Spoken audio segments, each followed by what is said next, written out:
अस्सलाम वालेकुम। ये सुजुकी वैगनार हाइब्रिड है। 2019 का ये मॉडल है। 660 सीसी और 660 सीसी जापानी है। हमने इसमें अभी हाइड्रोजन किट इंस्टॉल की है और इंस्टॉलेशन हमारी जस्ट कंप्लीट हुई है।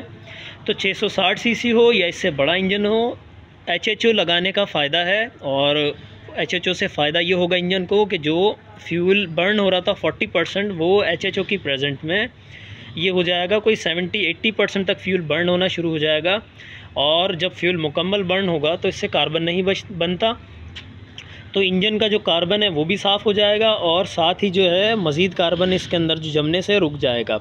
एचएचओ कार्बन क्लीनिंग भी करती है, फ्यूल को बर्न करने में हेल्प करती है, जिससे पावर इम्प्रूव हो जाती है। इसके अलावा अगर हमें सेविंग चाहिए हो तो हम 30% तक इजीली जो है फ्यूल को सेव कर सकते हैं with the help of HHO.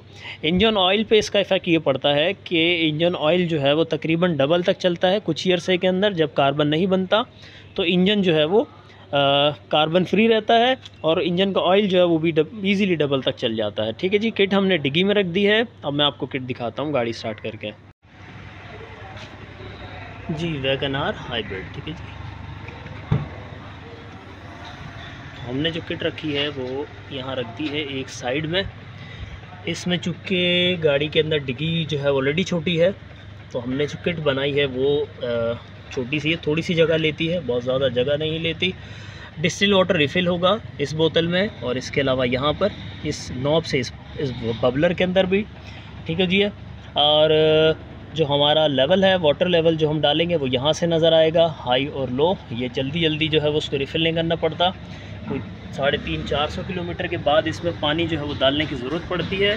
उसके साथ ही एचएचओ लगने से जो है बड़ा फ़ायदा ये होता है कि गाड़ी जो है ना इस तरह से पानी तो देती है, लेकिन साथ में उसका तो थोड़ा बहुत कार्बन होता है इंजन में, वो भी अपने साथ लेकर आती है। तो कार्बन फ्री हो जाता है इंजन थोड़े अरसे के अंदर ना।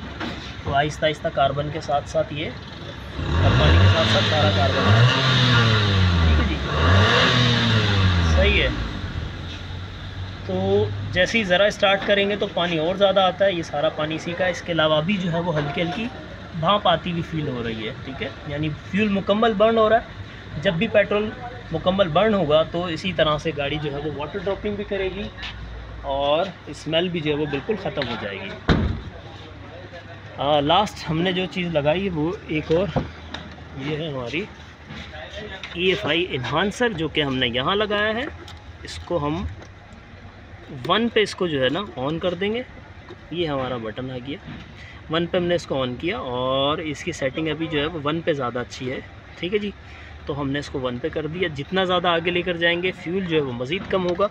तो हमने ना तो पावर कम करनी है, ठीक है, और ना जो इसकी एक्सेलेरेशन वगैरह वो कम करनी है। इसके बगैर ही हमने जो है वो उसको चलाना है।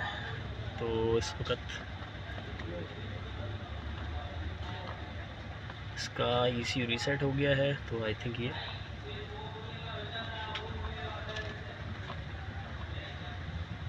ये एवरेज इसका जो है वो भी रीसेट हो गया। बहरहाल तो इसमें नहीं आ रहा, तो जैसी गाड़ी चलेगी तो ये और हो जाएगी। करंट इसका एवरेज 18.4 था। ठीक है, तो किट लगने के बाद ये 18 से जो है वो 20-22 के करीब जो है ना रहेगी इंशाल्लाह। ठीक है जी, तो ये थी हमारी इंस्टॉलेशन 660 सीसी क्या थी, वैगनार, सुजुकी वैगनार। ठीक है जी, हाइब्रिड।